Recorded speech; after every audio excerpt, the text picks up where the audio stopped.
What does it mean to hold on to memory or let it go when life pushes us to the edge? Today's guest on the Russo Edge Podcast has spent her career in the intersection of mental health, advocacy, and storytelling. Muffy Walker is a psychiatric nurse, nonprofit founder, and now a debut novelist whose work explores what happens when trauma and illness intersect with human connection.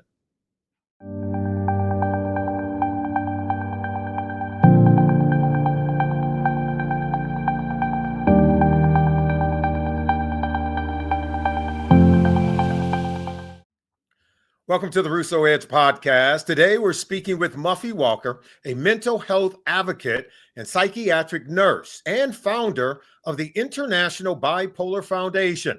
She brings that same compassion and insight to her debut novel, Memory Weavers, a story that is already being praised by leaders in neuroscience and psychiatry for its emotional resonance and scientific authenticity. Muffy, welcome to the Russo Ed Podcast. How are you doing today? I'm good, Solomon. How are you? Look, we're doing great. It's always great to have you on with us. Today, we're going to have an interesting conversation. Let's get started by asking what led you into psychiatric nursing and eventually into the mental health advocacy? Thank you. Yes, I think I've always been a caregiver at heart. Even as a young child, I tried to take care of my parents and my older siblings. I was a candy striper. I worked in an ambulance corps, and then I went to nursing school. Yeah. I think during nursing school, I was most excited by doing the psych rotation. Mm-hmm. Most of the girls in my rotation were petrified to go on to the locked unit in the psychiatric hospital, but I was actually really excited about it. Wow. So I just innate in me, I believe. See, that just really, I think, speaks to just the soul and the heart that you have to help others. And I think it also speaks to your courage. Now, I know you founded the International Bipolar Foundation. When was the moment that told you that you were ready for something like this? When was that moment? When did it all crystallize for you? I have a family member who was diagnosed with early-onset bipolar disorder at a very, very young age. And at the time, this is probably 23, 24 years ago, there were very few resources available. So I started as a psychiatric nurse running support groups out of my home for other caregivers with loved ones with bipolar disorder. I didn't run it as a psych nurse, I ran it as a mom. And through those support groups, I found so many highly educated people who were grappling and trying to figure out how to navigate the system. So myself and 3 other moms decided that we needed to start this foundation to help people. So the foundation is almost 18 years old, and we know we're reaching people in over 180 countries. It's a great organization. It is a great organization. You continue to do great work in that space. So what inspired you to write Memory Weavers, and how much of your own experiences informed the characters and the themes within this book? Yeah, my mother was diagnosed with Alzheimer's disease about 23 years ago. And one day, sitting in my living room, she said she wanted to trade brains with someone who had a lesser evil disease. I thought, oh, that's a book idea.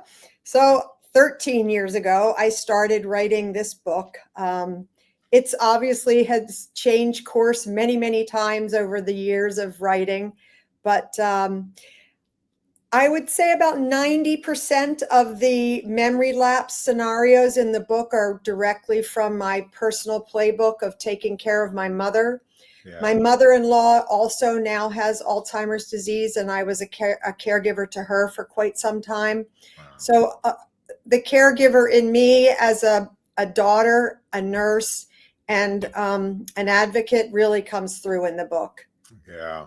Now, the story in the book follows 2 women, Hadley and Rachel, their friends navigating memory loss and trauma. So what do you want readers to know and maybe walk away with after reading the book? That's a great question, Solomon. I really want the readers to come away with the skills and the resources that the book offers.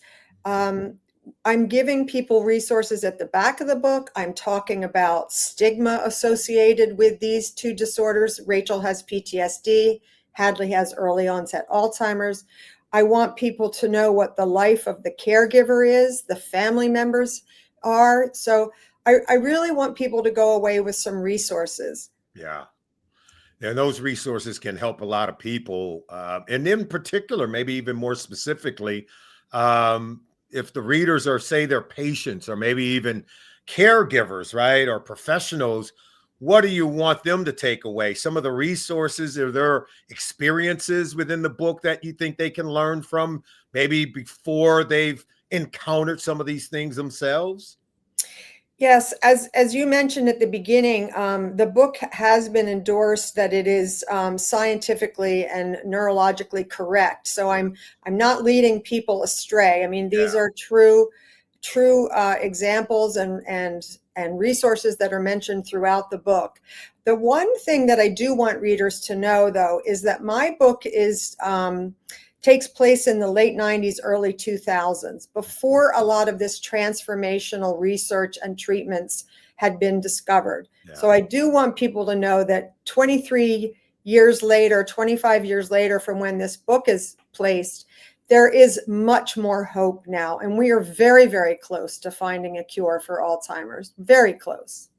Well, between your nonprofit work, your writing, and your advocacy, how do you stay motivated to keep going? Where do you find the energy to really just keep moving forward the way you have? I think it's just part of who I am. I'm already thinking of the next book, and I think about the book for a long, long time, and then all of a sudden I just start writing. So I'm already thinking about the next book and how I can reach more people. I'm probably going to write a book with a character with bipolar disorder. So again, really wanting to reach more people and educate more people. Yeah, really smart. Great, wonderful way to look at it. And finally, I got to ask you, where can people find the book, Memory Weavers, and where can they follow a lot of the work that you do? Well, Memory Weavers is available on over 30,000 book sites. I think you can visit your local bookstore. I don't know if they have it in stock, but of course, always on Amazon. Yeah. And you can follow on muffywalker.com. I have my events, my endorsements, the various books that I've written. So that's the best place to find me. Well, you do so much and just a phenomenal and tremendous advocate. We wish you all the best in your future work. We want to also give you a heartfelt thank you to Muffy Walker for joining us today. And of course, from her work and as an advocate to her debut novel that she has written, she really has shown that she is a front runner when it comes to advocating for mental health and really wonderful storytelling. She does a wonderful job of connecting with people. And we think that many of the themes that you write about, it overlaps with a lot of the things that people need and the necessities for life. So we appreciate all the great work. I'm Solomon Wilcox, everyone. Thank you for joining us right here on the Russo Edge Podcast. Thank you for listening.